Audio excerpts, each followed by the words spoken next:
So it is 2025, and well, it's been one hell of a year. I don't think anyone's looking forward to 2026 and saying it's going to be the year, and I'm definitely not. Uh, yeah, 2025 didn't go the way that I wanted. I was shooting just black and white for the entire, year, or I was supposed to be, and well, I didn't enjoy it that much until I started developing black and white myself. But I'll get around to that in just a bit. So, yeah, I didn't enjoy shooting black and white. I found a lot of time I was just missing color. And to be honest, I kind of cheated on the challenge a little bit, as you will see by some of the photos that I shot this year that are in my top 10 favorite photos. So whilst I go ahead and develop these photos I've just taken on a trip that I was just on, I'll go ahead and talk about my top 10 favorite photos and just this year in general for me, which has had a bit of a rough patch lately. First things first is to develop my first film roll, and I'm going to go ahead and develop a 120 roll first, just in case there's any issues with my developer. I don't want to go ahead and ruin two rolls, because I have two rolls of 35 and another roll of 120. This is the new Kentmere 200.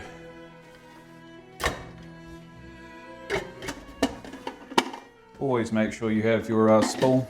So like I said, I was shooting black and white this year, and to be honest, I don't think I actually gained anything from it, other than the fact I just don't really care for shooting black and white all the time. I like color.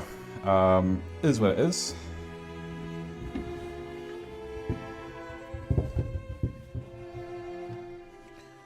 Now, one of the hardest things that I've done this year is to learn to develop film. And it's not actually the developing part that's actually hard. It's not that difficult to do. But the hardest bit is actually loading the fucking film. It was a nightmare to learn how to do it, but the best tip that I learnt was to cut the corners. It basically stops it from folding in on itself, which often happens to do in both 35mm, but in particular 120. And just loading in the dark is a fucking pain in the ass. I might not like ortho film, but this would be one reason to shoot ortho film, just so that I didn't have to do this.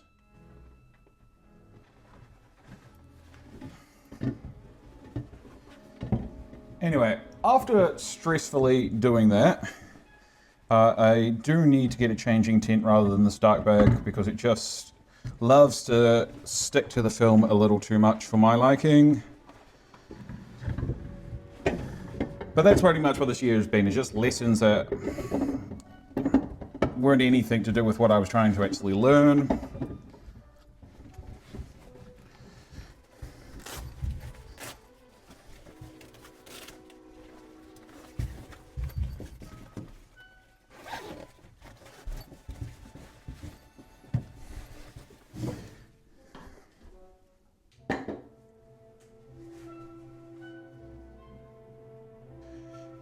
And I wouldn't say I exactly gained patience, but hey, let's see how patient I am today. First of all, make sure you rinse your film, and you can just, in my country, use the tap water because it is pretty darn good.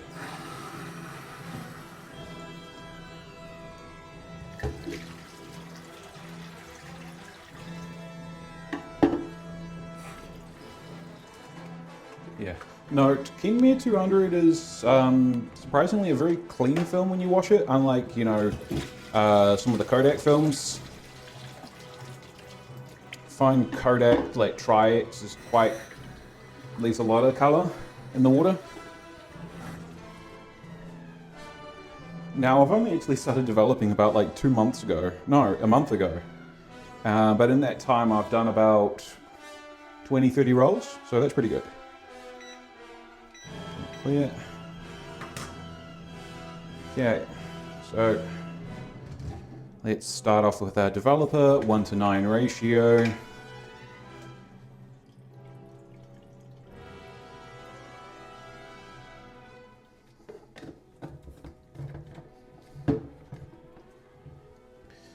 So the very first photo that I'm going to talk about is this photo right here. Now this photo, gonna say it's a complete accident. And I tried recreating it actually. It requires a specific set of circumstances, and you can watch this video about it if you want to learn more. But think about other double exposure photos that you've seen out there. There aren't other photos like it. It actually borrows on a technique that I created that I basically didn't do it in this manner, and it was a complete accident because I was recording way too many videos all at once. But hey, it takes a technique that I had and then flips it kind of on its head. It makes for really striking images. I don't necessarily think I can pull this technique off in pretty much most scenarios. It will require specific criteria of what's in front of you. But it's a really cool thing, and it is definitely probably my favorite photo of 2025. And of course it's in black and white, and yeah, probably one of the few on this list that is actually in black and white. Now, quite often, a lot of my photos aren't actually good photos. I'm gonna say that right now, and not every photo on this list is a good photo.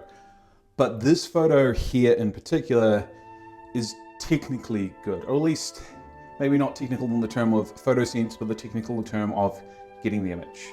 What it is a combo of macro photography, which requires a lot of light, which is very hard to do when you're shooting in infrared, which most film stocks out there aren't very sensitive in infrared, so you're shooting with very shallow depth of field, which is very hard to do when you shoot macro. So out of the entire roll, I got one photo where the bee was actually relatively seeable. It creates quite a cool look. It is something quite different. It's not necessarily something you'd notice immediately, and this is more for my technical knowledge base and whether something is possible. I will say, however, if I was going to recreate this photo again, I'm doing it digitally simply because it's just too hard to do when you're shooting both infrared and macro, and realistically this is just not the right setup to actually create a good image. But technically I created the image, and I was able to actually achieve something that most other people haven't thought of or tried to do, which is why it is in my top 10 photos of this year.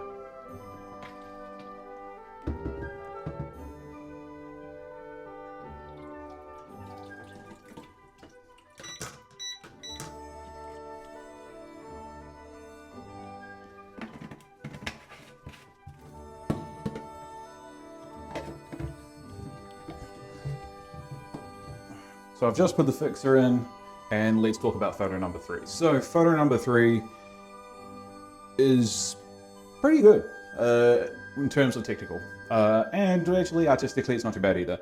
So I will have just released a video on how to shoot fireworks on film.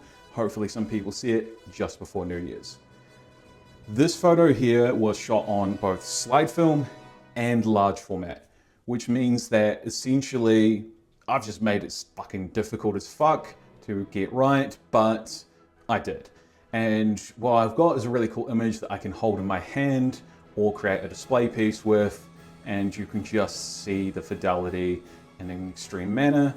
And it proved basically a concept that I wanted to take and go further with. And the video hopefully will be able to teach others how to photograph fireworks, which is quite different compared to film. So keep that in mind if you really want to go ahead and learn, or you think you know how to go ahead and photograph fireworks and you've done it digitally, because it ain't the same. But overall, this is a pretty fucking cool image. I do really like the fact that on the left-hand side and on the right-hand side, you've got individuals kind of caressing around the fireworks, and it just kind of creates shape and form. It wasn't really something in my control, it just happened. It's more an accidental photograph in some ways because I just have to let the moment be. But overall, it's pretty cool, and New Year's is in a few days' time, so hopefully I will be able to go ahead and create another cool image like this, but technically for 2026, as it will be after midnight, and i.e. in the new year.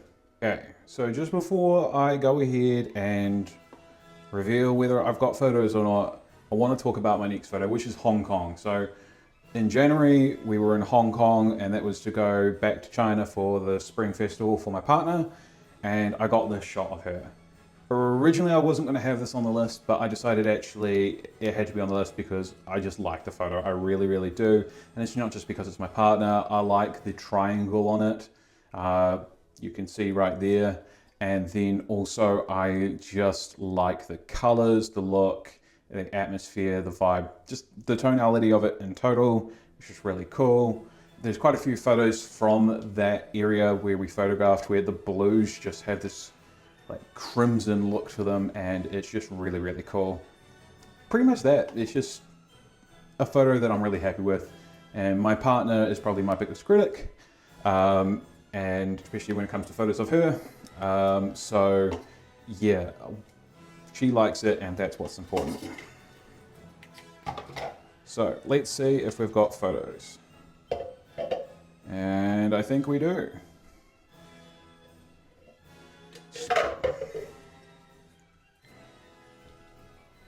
Let's see if we've got photos, which, I mean, I know I've got photos, but let's see how they go. Okay. I might not have the best technique for that. Of Keep Me in Pan 200. So here we have some beautiful photos of Keep Me in Pan 200, and they are very dense.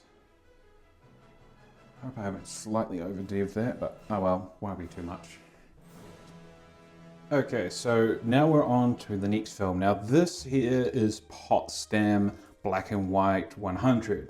Now this is actually a Orwo film. In fact, I believe it's actually Orwo UN 54. Now for LC29, I can't find a 1:9 ratio on any dev chart that will tell me what to develop that as. And I just don't want to risk it because I'm using a developer that I've already used and it's just too much to calculate. So instead, what I'm going to do is I've got here some more LC29, and for the first time I'm going to be doing a 1:19 ratio, which is under 600 mils, 30 to 570, and that's what I'm going to develop this film with as a one shot, just so that I'm not making things too difficult for myself. Slightly wasteful, but still cheaper than going to a lab to get this developed. Also, one thing I've learned really quickly is if you get into developing, buy 2 Paterson tanks.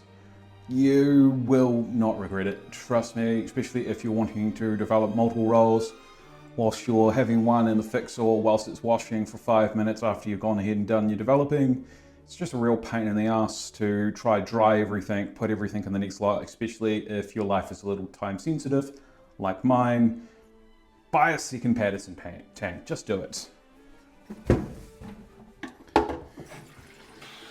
Now, speaking about, you know, things not always working or not thinking things out, that's pretty much been this entire year. However, I did get this photograph. Now, I've wanted to go to this place for about 3 years. I live in Wellington and it's about a 2-hour or so drive. I don't have a car because in the city it's expensive to actually have a car park. So I just really don't want to actually do that, which does limit sometimes my photography, but when I go out, I try to make the most of it, which means really predicting the weather, which is also hard because this is one of the windiest cities in the world and changes its weather all the time. But I got this shot. And this shot here is a little odd looking. The colors and tonality are a little odd, and that's because what it is it's actually cross-processed. It is Aerocolor 4, which has a thin acetate base and therefore can be used to actually do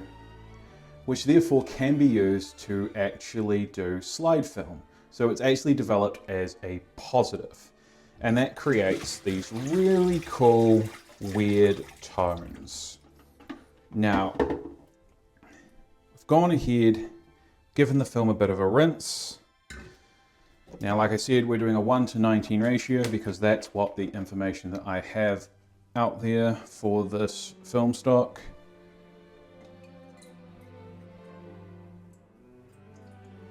That's roughly around 30 mils. All right, some little magic stirry wand magic, just to make sure this is blended in. Okay, there. Just double check that. Always double check your information. Should be 5 minutes 30, not 5 minutes 50. So like I just said, I've wanted to go ahead and photograph this area, and I had someone that I knew had gone ahead and photographed there recently. I quite liked their photos, but I wanted to do my own, just like everyone wants to go do their own at tourist shit. So that's what I did. I got up really early in the morning. I took this photograph. I took a few others, but this one is the one that just says Kiwiana, New Zealand. The guy that I photographed, I actually had to talk to him afterwards. Really nice guy, nice Kiwi farmer. And yeah, he actually moved from the spot, and I asked him to go back. And I just said, hey, I'll give you a photograph. And yeah, it was a really, really cool photograph. I also took a version of it on just regular slide film, but I think we can all agree that this one is the better. Now, this next photograph, it's not like the greatest photograph, and the film stock is expired portrait black and white, which is definitely expired. And even on 6x9, you can see quite a fair amount of grain, but this photo here, I am actually not liking the camera. I don't really use it that much because it doesn't actually fit a lot of what I photograph, and it's not a very tight camera or wide. In fact, it's very much not wide. So even 90 mils, I don't even know what that is on equivalent to 35, but it's not very that wide. So I actually haven't used the camera that much, and I'll use it maybe for maybe one more year. Probably actually sell it in 2026 because frankly, it's great as a road trip camera, but it's not really good for photographing too much in the city. It's not really a good street photography camera in my opinion. It's just not wide enough. You can't provide context with it a lot. So yeah, I'll be getting rid of it at some point. But yeah, this was actually a surprising photo for me because there is context around me. It looks like I'm traveling somewhere in Arabia or something. I don't know, like, you know, just a typical kebab shop, but it's just a local one. And yeah, quite liked it. I quite liked how I looked in the photograph. And yeah, you know, just out of all the shots that I've shot on the camera, which I think is only like 2 or maybe 3 rolls this year, this was the one that I liked the most, and I quite just dig the vibe of it. I could print this and just have this up in my house because it makes me feel like I want to go out and photograph, and that's what good photographs should do, is make you want to go out and photograph, whether you know how to or not.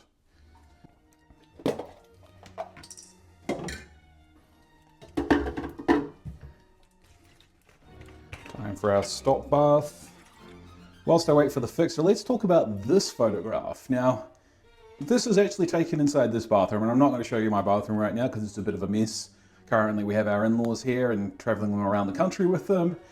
And yeah, it's just, let's not do that. But, of course, you may all know this guy. And of course, you might know this photograph of his, as he likes to mention every once in a while because he wants to sell you a print. It inspired me. I don't really like to buy other people's photographs because I'm always about my own work. Not that I don't support other people, but I just want to take the photograph and I want to print the photograph and I want it to be in my house. But sorry for the ramble, but what I mean is that was a really cool photograph. I wanted to do something similar, and so I had some of this film stock. Now, this film stock here is made, I think, in the Czech Republic. Doesn't exist anymore. It's really cool, and I wanted to shoot it and I wanted to see how well it handled, so I shot it at box speed. And this film stock is definitely expired, but in the best way possible. If you look down on like the right hand side and then look at the wall, you can see this weird texture. This isn't naturally there on either of those things. It is something on the film stock. Now, when film stocks usually go bad, they go bad. Especially if it's black and white.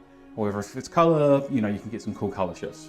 So to see something that black and white can, you know, favor, which is texture, I quite like how that came out, and I quite like this shot out of all the toilet shots that I tried to take when we had a hole in the wall because of a leak because of our upstairs neighbors having a shitty plumber who caused a leak to our property when they renovated theirs. So do I think this is like the best photograph that I've actually taken this year? No, but the reason why it's in my top 10 is I just think that it's really cool with the texture thing. And I'm gonna save the second roll because I'm hoping the second roll has the same effect. And I'm gonna really think about my subject matter. And then when I get the right subject matter in my mind, then I'm gonna go ahead and photograph it with this film stock because it will create something that no other film stock can normally do. And I think that's what I like to do. I like to do things that other people don't. Go look at my repertoire, go look at my photos on Instagram. You'll see that I'm just not the typical YouTube, I'm just not the typical film photographer. I prefer to do stuff that actually is unique. And I prefer to have my own style. So that's what this photo represents, and that's why it's in my top 10. Okay, so moment of truth. Let's see the first time using a 1 to 19 developer. It did stop, I did fix it, yep.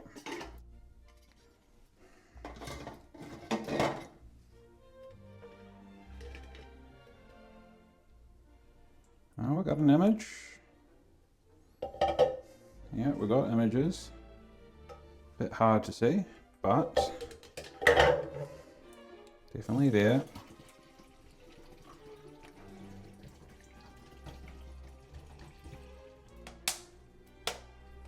Yep, we've definitely got images.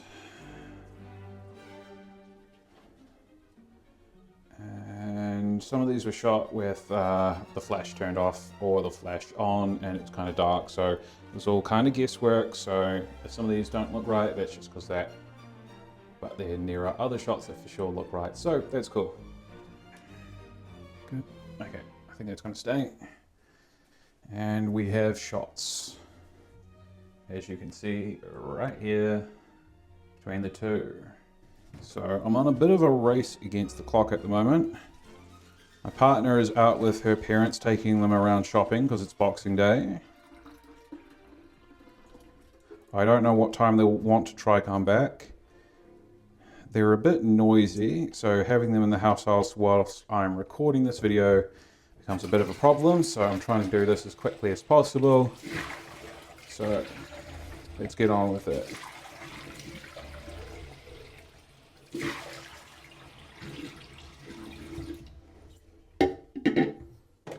Okay.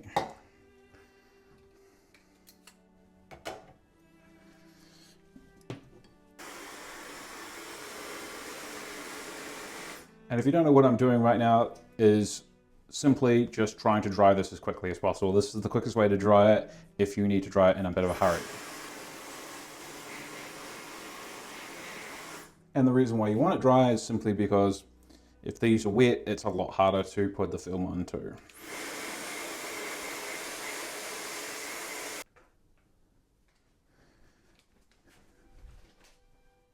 Okay, so I've gone ahead and dropped. Okay, so I've gone ahead and I've got the last two rolls right here. This is Keep Me At Pan 235mm and FP4 and 35mm. I had the Keep Me At Pan, and then on my trip, I was like, I really want to just develop this myself. And I managed to find some FP4 on the trip, and the FP4 turns out to have the same developing time as the Keep Me At Pan 200, so I'm just going to develop these two together. And I'm going to be using two of these spools and putting them back to back inside the Paterson tank. There we are. After 20 minutes of a little bit of pain setting up, I have got these two films rolled in. I do need to get faster at that, but I think I need a changing tint, not a changing bag like I've mentioned before. Okay. I'm gonna give these a rinse.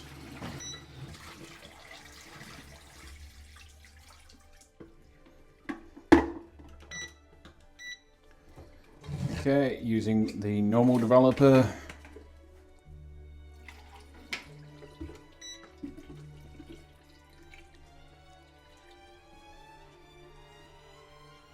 Yeah, that is the developer. Would have been bad if that was the fixer.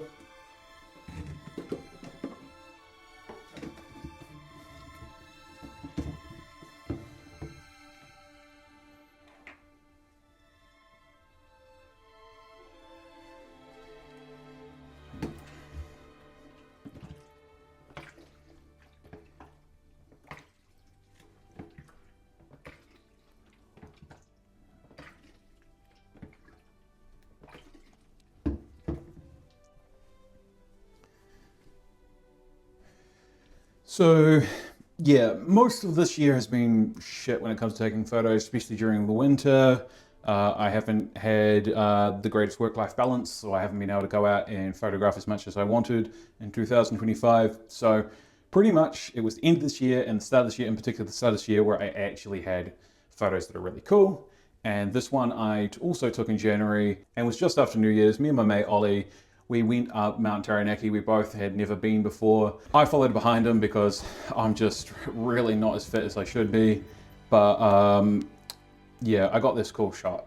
And what I was experimenting with at the time was to go ahead and do the aerochrome look and to do trichromes, but to make them look good. And I got a number of shots, including these ones, but this one here in particular, or maybe this variation as a landscape, were the two standouts in my opinion. It's just quite a striking photo, and every time everyone looks at it, they go, oh, that's really cool, I want to go there, because they think it's real.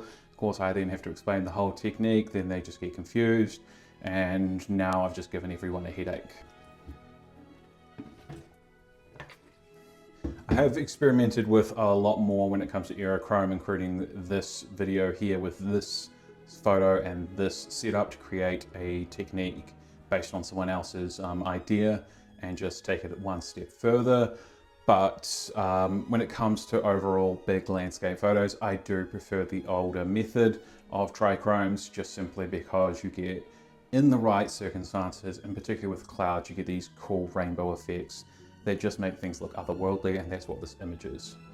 I do have some videos on aerochrome, trichromes, and other stuff coming up in 2026, so if you're really interested in that, this is the one time I'm going to use the hit like and subscribe, because some of the videos are different to what has been done. And yeah, I hope that you will enjoy them.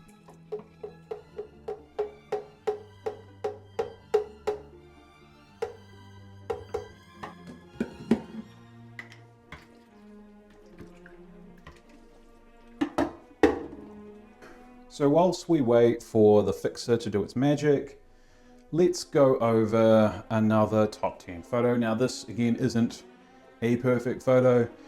It is something a little bit different. It doesn't feel like a normal photograph, and that's partly because one, it's large format, and also two, it is shot on infrared. And this was again about me experimenting. Not every photo is technically brilliant in terms of being a perfect photograph. This one here is about technique to achieve and testing and actually getting a result. I did a few other photographs, again, that were all black and white positives and infrared. And I have some information from this to go forward to create even cooler images. But if you're gonna go ahead and do something that's more of an oddity and technique, you're going to have to experiment to learn. Experimentation and trying is the best way to learn, unless you want to just be an absolute copycat. But in my instance, that's not what I want to be. And this image here was when I was traveling in Zhaoqing in China with my partner. This is not far from her home, and it's a really, really cool little spot and little site.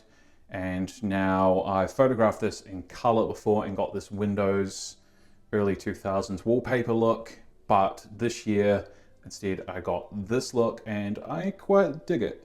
So that is my 9th favorite photo of... Okay, so before we do Moment of Truth, the last photo. Now, I shot this photo in Hong Kong. Hong Kong pretty much has been my main holiday other than a big tour around New Zealand this year. And well, I had to go to Hong Kong, and there was a reason why I made sure that on our way to China we went to Hong Kong, and that was simply because Hong Kong's neon lights are disappearing. And I knew I had to get a photograph before it was going to be too late. So even though I was going to be doing black and white this year, I had to shoot this in color, because black and white neon, whilst kind of cool, is nowhere near the same as color neon. And I wanted to have a 4x5 that I could hold in my hand, that was large, that I could create as a display piece, that actually provided you that feeling that neon lights provide. And well, this is what I got. This photograph, I got two versions. I got the landscape version, which is almost as cool, but the portrait version is better, and it's because you've got this one guy here and he is just standing still. Just happened to capture this, just happened to be magic timing, and you can see all these people moving around him. And I called this one Ghosts of Hong Kong. One, because you've got the people there. Two, it's because it contains the neon lights, and the neon lights are disappearing. So it was perfectly timed, just happened to be a little moment in time that I captured, and that's what film photography is. And actually photography in general. It's capturing moments in time and keeping them still, and slide photography is definitely that, because that is that exact moment in time captured, those photons hitting my film. And yeah, I walked away with an image that I am extremely proud of. So yeah, that is my final top 10 photo for 2025. And let's see if I've got photos here.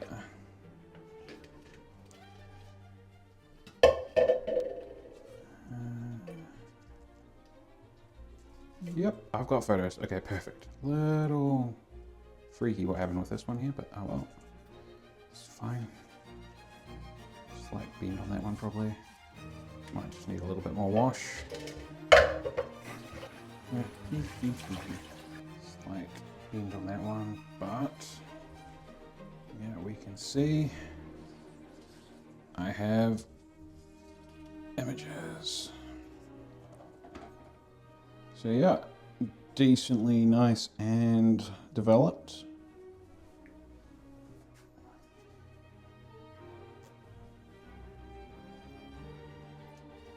Keep side.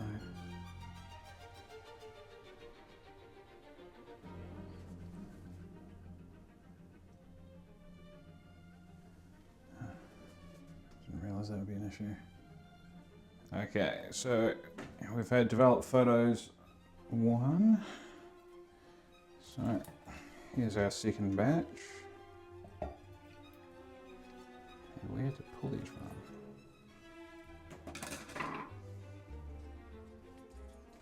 There we are. So there we are. That is my photos from the trip. So those were my top 10 photos. This is my film that I developed, that you watched me develop whilst I was talking about my top 10 photos and talking about myself. 2025 didn't go the way that I wanted. The videos didn't get the traction that I wanted. I got commentary that wasn't helpful. It just, overall, it was a very frustrating year. For 2026, I'm going to be more concise. The videos that I do in 2026 have to be something that are wholly unique, and also in particular, well, almost wholly unique. There's going to be a lot more unique videos, but two, I'm just nowhere near doing as many videos. I'm going to be doing half the videos I did in 2025 because 2025 was just too much. And I got a concussion just at the end of this year, and that just messed with everything, and I actually just had to take some time off from releasing videos, which is kind of good. And to be honest, I kind of didn't want to come back and make videos because it just frankly hasn't been worth it. It's been incredibly frustrating creating very clever, different videos than most of what's out there that are just same boring shit, fucking don't know what the fuck they're talking about. And doing something that is wholly unique and just really being fucked over by the algorithm and everything else. And I know that's partly on me. It's just partly just the way that I communicate, the way that I make my videos, probably just not as engaging. So 2026, I'm going to be making content that is a little bit different to what I've been doing so far, and hopefully it pays off. But for now, I've shown you my top 10 photos of 2025. I'm going to leave you with some of the photos from my trip that I've recently been on with my in-laws, both the black and white photos that I've developed here and some color photos that I've had developed along the trip. So see you in 2026.